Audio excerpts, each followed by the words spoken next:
So, Prince, I know the season's not over yet, but just talk about your journey to ASU from year one until now. I mean, has development been, at the pace you wanted it to be? Was it require a lot of patience to get where you are right now?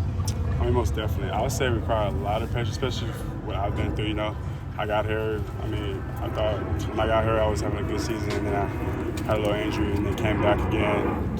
I felt like I was having one of my best years last year before I got hurt again, and then had to sit out and came back. So just battling through injuries and then knowing when your time would come, whenever your number comes, just maximize every opportunity that I get. Can you reflect on your game against TCU as one of the most dominating games I've seen a D-line in the have? Most definitely, but we would prepare well. I'm not gonna lie to y'all. All week we kind of knew just going in that we had an advantage up front, and we just wanted to go up there and just show that we're a dominant defensive line, as you can see. So just going out there every day and executing at a high level, because early on we weren't really executing at a high level, and as you see towards the end, we tried to execute, and again, just turn the tide. Can you go through the strip sack? I don't know if I've ever seen a strip sack like that. For me, our coach, especially Coach Reynolds, and all our coaches, Coach Dilly, B. Ward, they always preach, man, just get after the ball, get after the football.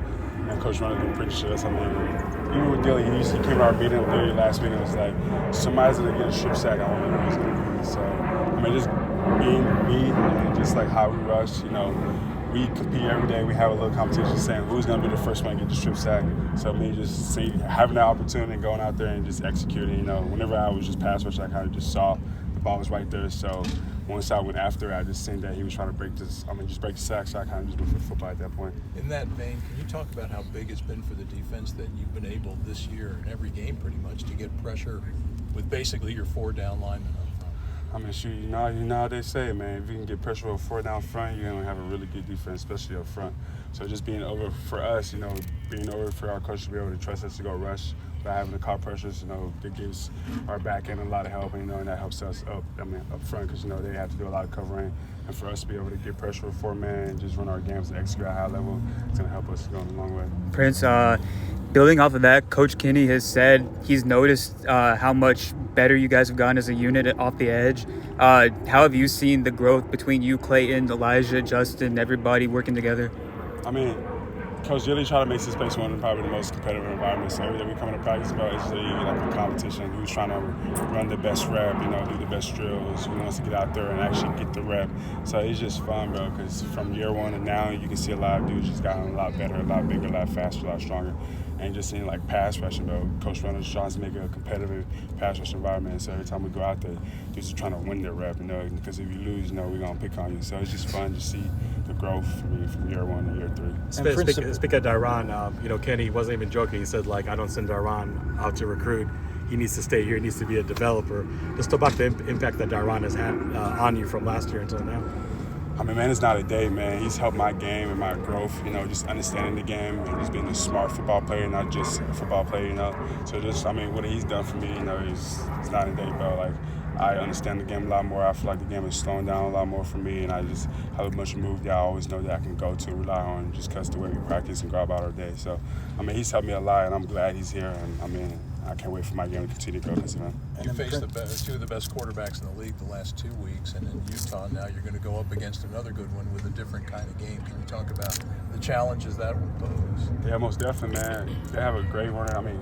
Great quarterback back there, great running back back there, and great O-line. 2 of them probably going to get drafted in the first round. So just seeing, the way they play and compete is Utah. They always go out there and play really hard. So we just have to really be on our game, because they're going to come out here and really be prepared. None of the South, it's going to be a really loud environment. So we got to be on our positions and come out there. You played in that environment 2 years ago. What will it be like at night, do you suppose?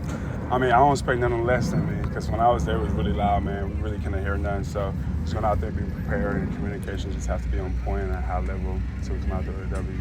Last year, did you really ever get into the flow of the game with the injuries starting out the season? Yeah, for me, I was really, mentally, I wouldn't say I got in the flow of the game, because mentally I was really just didn't really trust myself, but just coming back, it was really a bunch of just up and down. I was just kind of just trying to be ready and stay ready and just go out there and execute for my teammates, whatever they needed me, whatever my numbers call. So just going through the season, I really didn't feel good until BYU. I was one of my better games of the season. So it is what it is, but everyone goes through it. So just trying to be the best version of yourself that day that you can be. Was it a dislocated elbow or? That was my first year I dislocated my elbow. Last year I tore my meniscus in fall camp before the season started. So you've had everything. Yeah, essentially. What's it like now, being healthy, having a season like you're having? Man, I'm blessed. I'm grateful. I'm thankful, man. This is the last year I get to play football at this university, so I'm just trying to take it day by day, you know, step by step, and just enjoy it, man. You know, because some of these dudes I probably won't get to play football with ever again. Some of these coaches I probably never get to see ever again. So, you know, just kind of just taking it day by day, enjoying it, and just, you know, maximizing my opportunity. Because I'm really blessed. I'm thankful for who I am. Without God, I'm nothing. So. Did you get to do? Did you do anything different in the off season to kind of condition yourself or better prepare yourself for the season?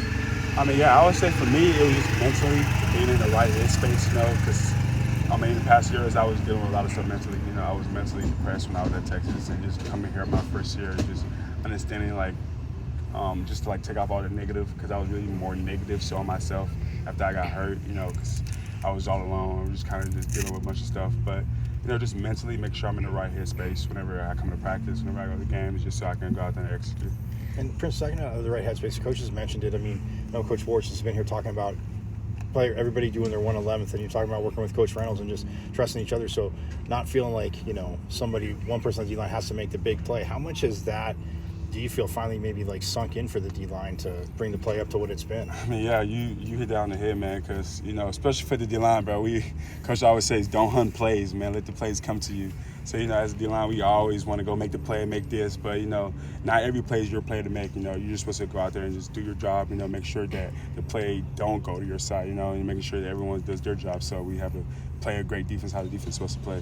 So, you know, our defense is not made for play hunters, you know, it's made for everyone coming out here, just executing at a high level, and then whenever your opportunity comes, you make your play. So just understanding that, man, and just seeing it come to fruition this week was kind of one of the big things for us. When you compare the vibe after 5 games this year compared to after 5 games last year, do you feel like this is a team that can repeat as Big 12 champions the way you played? I mean, for me personally, I'll say we always have a team that can always go back up there, man. It comes down to mentally what we do out here every day and how hard we practice and go to work, man.